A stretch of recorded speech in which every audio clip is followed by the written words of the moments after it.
What's up, everybody? Old Guy 379 coming at you here today from Harrisonville, Missouri. Yuck. No, I'm just kidding. I'm just playing with you. I kind of like this part of the country. This is my review, sort of my rental truck that I happened to spec out last year before I left Diversified Truck Leasing. So it's kind of funny that, my truck broke down. That's that part's not funny. But when I was looking for a rental truck, Denver's closer to Billings, or closer to Cheyenne than Billings is, but I couldn't find anything in Denver except for one of them yellow trucks, and I'm not going to rent from them. But anyway, I called my replacement there, Jeff, up in Billings, and took over my position as general manager. Said, absolutely. He says, I got the truck sitting here. Said, I got one, in fact, you can have. It's one of the ones that you spec'd out last year, so you get to finally drive one. And I'm like, well, that's cool, right? So, first thing, for those of you that don't know, I drive a 310-inch wheelbase W900L. Typically dragging a 53-foot spread axle trailer. So I'm running all rental equipment right now. As you know, back in May, those of you that watch my channel and you've seen the video, I got rear-ended and my trailer is still in the shop. We finally got approval to get it fixed a couple weeks ago. Hopefully, by the time I'm looped back around through the Midwest, I can run and grab my trailer and drop off this rental trailer. So I'm running all rental equipment right now, which really,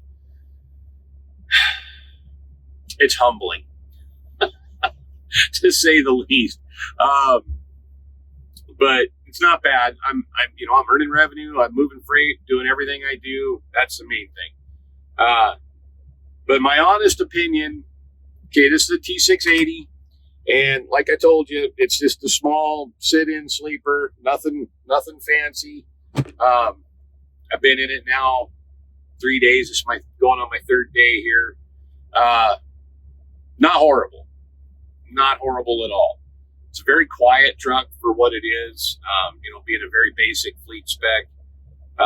We didn't order these trucks with a lot of amenities. This one has a bunk heater. I was pretty sure we ordered these with the battery-powered APU, but I don't remember what happened there with that, but this does not have that. So we have to run the truck to run the AC, and of course, it's 98 degrees, 99 degrees here in Missouri right now, and about the same humidity. It's about 90%. It's a little sticky outside. But it is a nice truck. I mean, as far as just what it is, it's a nice enough truck. It's brand new. It's only got, I got almost 7,200 miles on it now. I started out a little over, 50 something. I don't know. I don't remember what it was. But I've put, 1,500 miles or so on there. 57.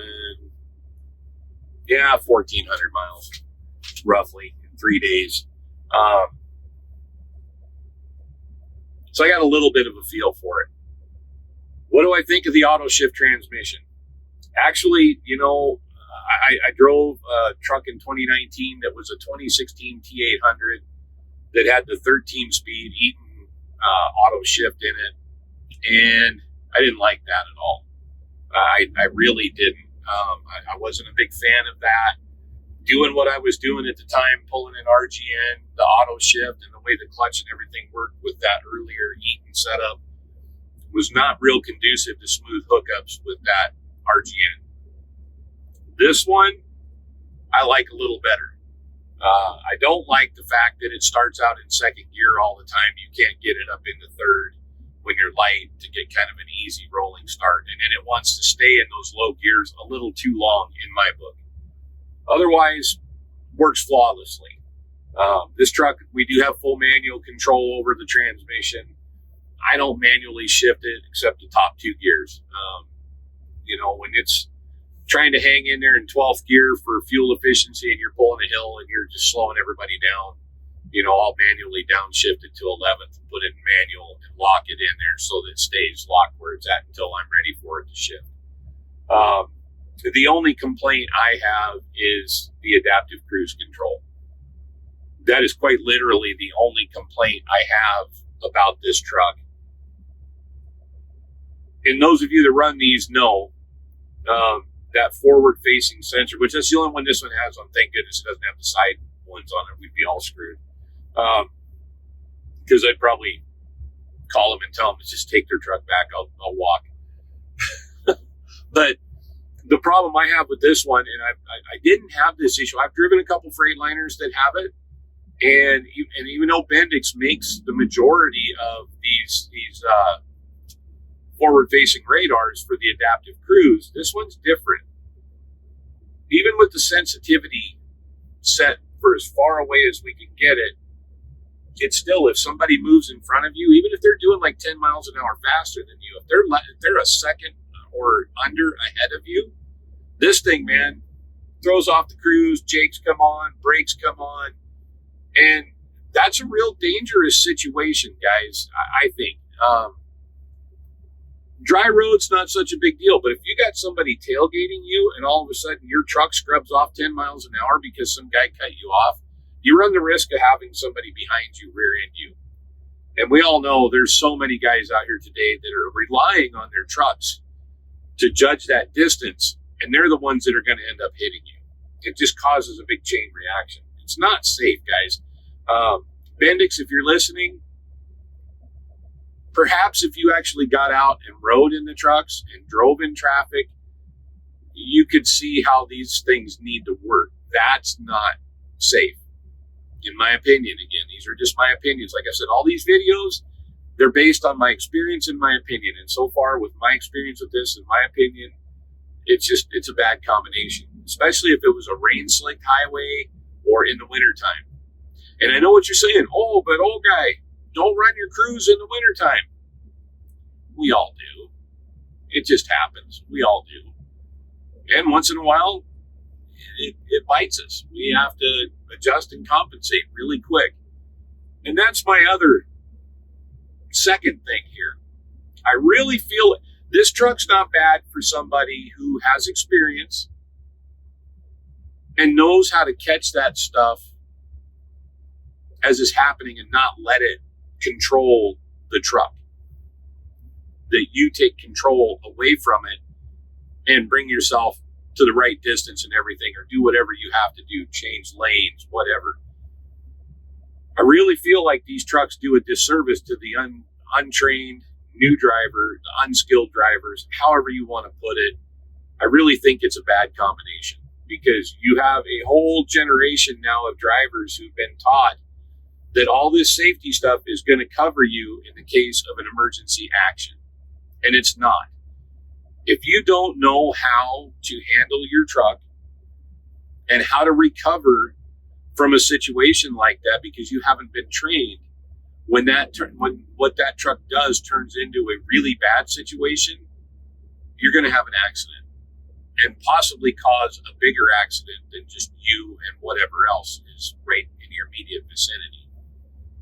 I really feel like, and I know this is just the old side of me talking, and I know a lot of old guys will agree with me, I really feel like new drivers should be trained on older equipment, manual transmission, none of this extra safety stuff, and taught how to drive and handle the truck, how to control the vehicle, how to control their speed.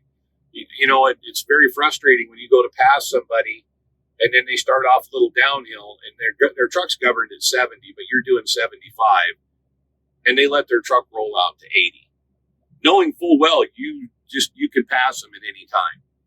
Control your trucks, guys. Learn how to control your speed. I know you're frustrated because you're governed at a lower speed and you want to run fast, but when you have somebody passing you, especially if you're just relying on your truck to do it, this one will do it. It'll kick the truck into neutral and just let it roll. And so I don't blame it all on the drivers. I think a lot of it is the drivers just letting the truck do its thing and not being totally aware of the situation that the truck is creating. Other than that, I really have no complaints. I actually kind of like it. It's a fairly relaxing truck to drive. It drives really nice. It rides pretty dang good for a 220-inch wheelbase tractor. Setback axle, it rides pretty dang good. It's not like my W900 that stretched way out to over 300-inch wheelbase, but it does ride good for a short wheelbase truck. It's relatively smooth. It's pretty quiet. A lot of visibility. You know, I'm not big on the humongous freaking fishbowl windshield. Wish it had a visor that came down. So, you know, I've been running with my visors down just to kind of cover that up a little bit. Sorry about that. My hand in the way there, but there's things about it I don't like. It's not a W900. It's everything is way out of reach as far as anything you set on the passenger seat. You know, I'm used to my seats being this far apart, and you know, I don't put a lot of stuff on my passenger seat, but when I do have something sitting there, I want to be able to just reach over and grab it. I'm used to taking my headset and just hooking it on the seat back on the passenger seat behind me. I can't do that in here because I got to reach all the way across the cab, and that's dangerous. So, you know, those are things that I don't like. This cab's too small for a team operation unless you were just literally just switching drivers and not stopping anywhere. It would be nice to have a cab this size, like when my wife goes with me, especially with a double bunk, or you know, the storage cabinets across the back, and have more sleeper with the closets and stuff. It's actually a consideration of mine when my truck is ready to go away to buy another one. If I buy another one, it's going to be something similar to this, possibly. I may be done with my truck's paid for. I'm 56 years old. I mean, I'm not that old, but I'm old enough to go, you know, maybe I only want to do this for a few more years. As far as running all over the country, I don't know. But, yeah, no, it is kind of nice. Not having the shifter in the way is kind of nice to get up out of the seat, go back and sit down on the bed. That's my honest review. I hate these seats. They're hard as a rock. You know, they're the nice pinnacle seats, I guess, I think is what the brand is. They're nice looking. They're hard as a rock, man. That bottom cushion, very hard. Of course, my seat, my truck, you know, has over 200,000 miles in it. It's pretty well broke in. All the controls on the steering wheel, very handy. I don't trust them. The digital dash, you know, that we have here, while it's kind of cool, it's very easy on the eyes, even at night. That's cool. And it has all the information I want. It's got oil temperature, coolant temperature, oil pressure, fuel and depth level, obviously, brake application. I mean, you can add and change the gauges, I guess, on this. I haven't actually played around with it because it's not my truck. I just leave it set where it's at. But, man, what's that going to cost when that dumb thing goes out? And you know it's not going to go out in that first 100,000 miles, which that's the only way this is covered, is in the first year, 100,000 miles of warranty. So what's this going to cost when it goes down? And B, you know they're probably only making enough to cover the trucks that are at the factory getting built. How long are you going to have to wait for one if you have to order one? That's my concern. Otherwise, I don't hate it. I really don't. It's actually kind of nice. Like I said, it's very easy on the eyes, even in the dark. There's no glare from it. It's not super bright. It's not harsh. They did a good job with that. Otherwise, you know, it's typical T680 Kenworth. You know, it looks like a giant Dodge pickup in here. Yeah, that's my honest opinion. For a rental truck, it's great. You know, if I was going to run a truck where I was home every other night or home on the weekends, this would probably be the choice, would be something like this. Although, like I said, I would have the cabinets up above for storage in the back. I know they offer that. I don't remember why we didn't do it. It was something in the ordering process that is the reason that didn't get done. I can't recall exactly what Kenworth's excuse was, but it was something from Kenworth that kept us from ordering that. I do remember that. A hanging bar would be nice to hang clothes from because, you know, I wear a lot of button-up shirts. I like to hang my stuff up. I don't like having my stuff folded and all wrinkled, even though I sleep in my clothes 99% of the time and I wake up looking like I slept in my clothes, but I change my shirts every day for the most part, and I like to look decent. I run around in the summertime with my top button undone. I'm not trying to be cool and show everybody my hairy chest. I can't stand in the summertime having my collar up close to my neck. Wintertime, I don't care. It's cold, doesn't matter. I'll wear a t-shirt a lot of times. But that has nothing to do with the truck. Sorry, guys. I just started going off on rambling on a rant there. But, overall, again, like I say, it is a pretty nice truck. I do like it. I can see why guys like these. Just not my cup of tea. It's really not. I had this thing yesterday. I was at Walmart in Oberlin and was dropped from my trailer and stretched out there, and had the front of the trailer was just right about even with the back of the fifth wheel. And I went, that's how long that truck needs to be to look cool. If it was that long, it would look cool. So you see the thumbnail. I'm going to throw a thumbnail up there that has a picture of the truck. Let me do this. Let me give a shout out to Diversified Truck Leasing in Billings, Montana. Again, I know I manage that company, but you know what? Still to this day, you're going to get the best customer service experience you've ever had dealing with Jeff there in the rental and leasing department. He's the general manager, and dealing with David in the shop there in Billings. They have a Helena location. You'll deal with Dave Gardner there. Again, more great experience. They have a shop there as well. They actually have a really cool shop. Their shop used to be a Western Star dealer at one time. So they have a few more amenities than we do in Billings. In Billings, our shop was an old fleet shop. So not a lot of amenities, but there is facilities there in case you ever end up there. They do work on outside customers' equipment. They do a lot of outside work. In fact, we were the shop for probably close to 20 of the main fleets there in the Billings area, outside of Diversified Truck Leasing and Diversified Transfer and Storage. We did a lot of stuff for a lot of the companies locally in the area. And so if you're ever in need of service work, give them a call. I'll put a link to their website down in the description below, and their phone number. I'll put a shop phone number in there and a rental phone number. That way, in case you need anything, you can call them. Great guys to work with. All the equipment is pretty much newer now. When I was running it, unfortunately, we had a lot of older equipment, and we only had that because we couldn't upgrade because of COVID. We couldn't get trucks ordered and get them in. So towards the end of my tenure, when we had ordered a bunch of new trucks, now I think they've got like 15 new trucks within the last year. So their rental fleet is pretty new. They're all smaller sleeper.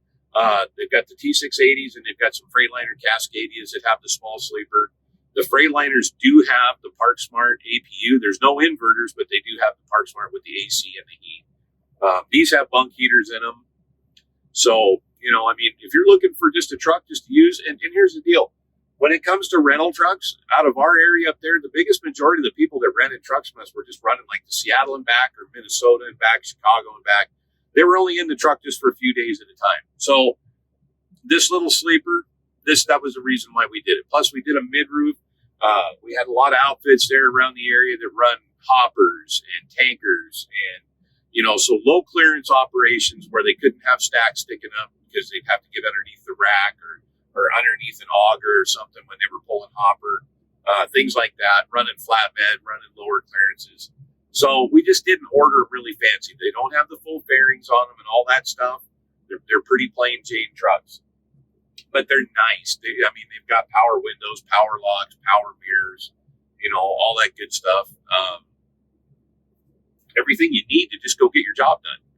And like I said, again, the guys at DTL, I can't say enough good things about them. They're all people I worked with before I left. And so, and Jeff, the guy that took my place, he knows his stuff about trucks. He was there with Diversified Transfer and Storage for years. And so you've got good coverage. They're a great company. I recommend them highly. Now, as far as my truck goes, my truck is down in Cheyenne and Peterbilt of Wyoming. There's another great crew. I called them on Sunday morning at about 8:10. They said, absolutely, bring your truck right down. We'll get it in. We'll plug in, get it diag, figure out where we need to go from there.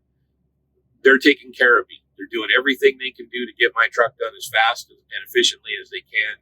The only thing is we're dealing with Cummins and their dumb warranty requirements. That's the problem. So those guys are awesome. My trailer, That's a whole other story. I'm not even going to mention who I got that from because it doesn't matter. But yeah, great operation, great times. I'm starting to see why drivers get so angry out here now.